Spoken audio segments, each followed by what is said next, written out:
안녕하세요. 부동산 실부 사업 시효 30대 시작이 제8강입니다. 제8강에서는 요양원 부동산 물건 분석입니다. 요양원 부동산 물건 분석만 잘 하시면은 우리가 일반적인 부동산 물건 분석에도 많은 도움이 됩니다. 따라서 부동산 물건 분석 자체는 요양원이든 어떤 부동산이든 검토가 가능하게 되어 있습니다. 제가 부동산 물건 분석에 요양원 입장에서 검토해 드릴 테니까요. 여러분들은 혹시 다른 부동산이 있다면은 같은 접근 방법을 취하시면은 부동산 매입하는데 많은 도움이 될 겁니다. 부동산 물건 분석 살펴보기 시작하겠습니다. 시작하기에 앞서 유머 한 가지 하고 시작하겠습니다. 흥부가 뺨을 맞은 이유입니다. 흥부가 너무 배가 고파 초췌한 모습으로 놀부의 집을 찾아갔습니다. 마침 부엌에서 놀부 마누라가 밥을 하고 있기에 흥부가 문을 두들겼습니다. 그러다 놀부 마누라가 누구세요? 하고 물었습니다.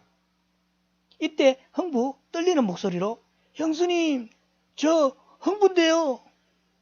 그 말을 듣자 마침 밥을 보고 있던 형수가 밥주걱으로 흥부의 뺨을 때리면서 말했습니다.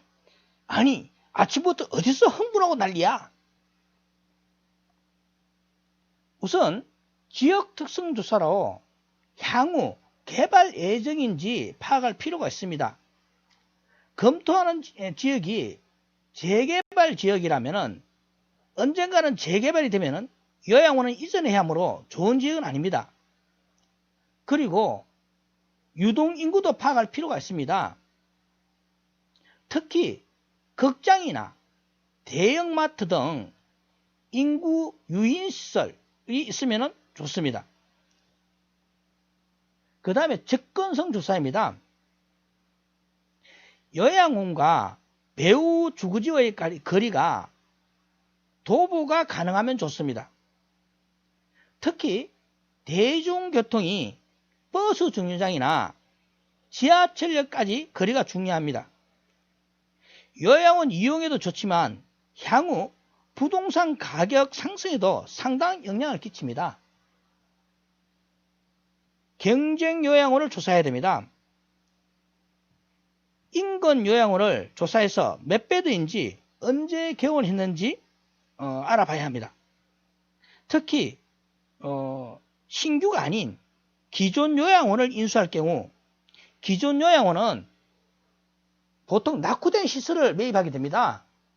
근데 경쟁 요양원이 신설 인테리어이며 규모가 크다면 낙후된 요양원을 인수해서 경쟁에서 이길 수 없습니다.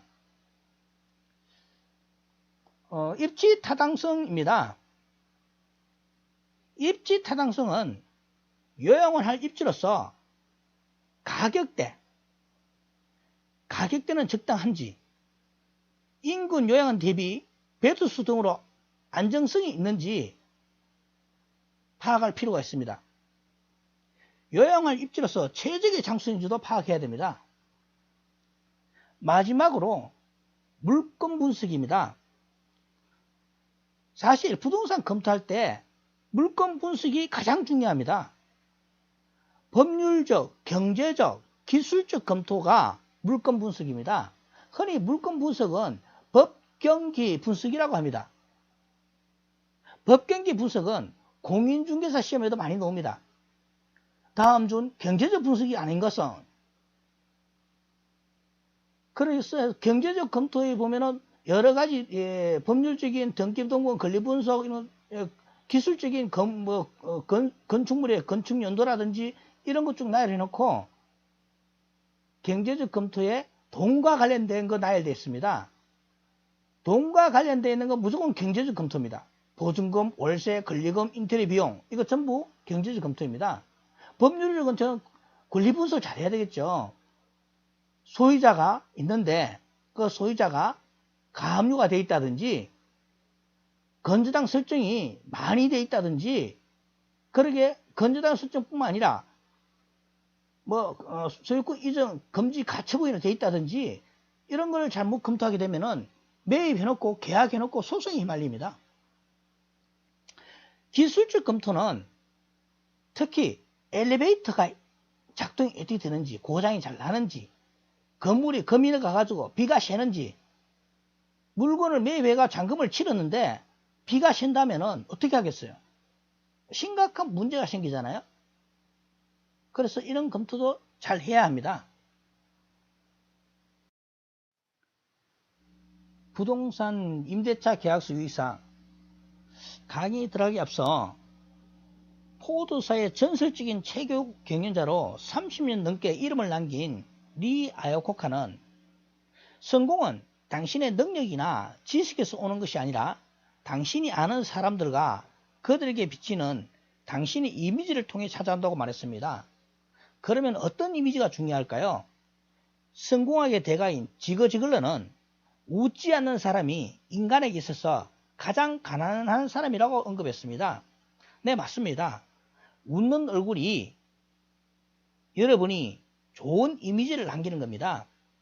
좋은 이미지가 성공에 하는데 시작인 것입니다. 임대차라고 한다면은 일정한 사용료를 지불하고 협의한 기간 동안 부동산을 사용할 수 있으며 공동생활의 가정인 경우 최초 계약 시 5년 임대차 기간을 주는 게 좋습니다. 우리가 일반 상가를 임대차 할 때는 보통 2년입니다. 그런데 왜 5년인가 하면은 요양원 같은 경우에는 인테리어가 상당히 많이 들어갑니다. 그래서 계약할 때 5년을 하게 일반적으로 합니다. 5년 안 해주면 어떻게 될까요? 아니요. 대부분 5년을 알고 있습니다. 요양원을. 요양병원이나 요양원은 대부분 5년 임대차 계약을 두고 특약상으로 재연장 기간을 두는 경우도 많습니다. 임대차 유형입니다. 임대차 유형이라 하면은 상가 건물 보호법에 따른 임대차가 있고요. 민법에 따른 임대차, 민법에 따른 전세권이 있습니다. 무슨 말인가 하면요. 아파트를 예를 들게요. 아파트에 월세를 내잖아요. 그거는 민법에 따른 임대차입니다.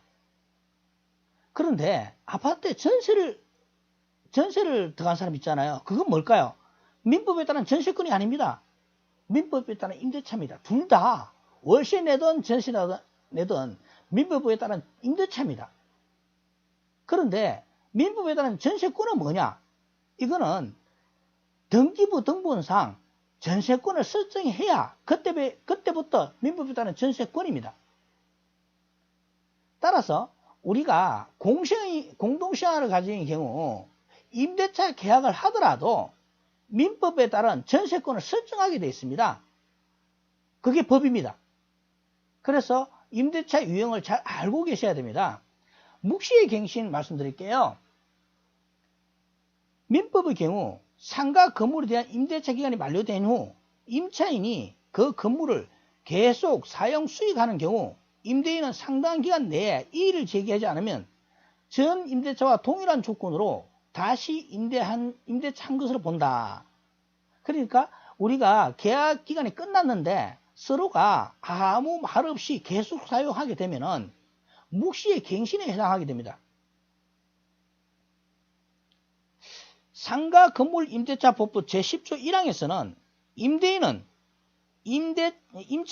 임차인이 임대차 기간이 만료되기 6개월 전부터 1개월 전까지 계약 갱신을 요구할 경우 정당한 사유 없이 거절하지 못한다고 되어 있습니다.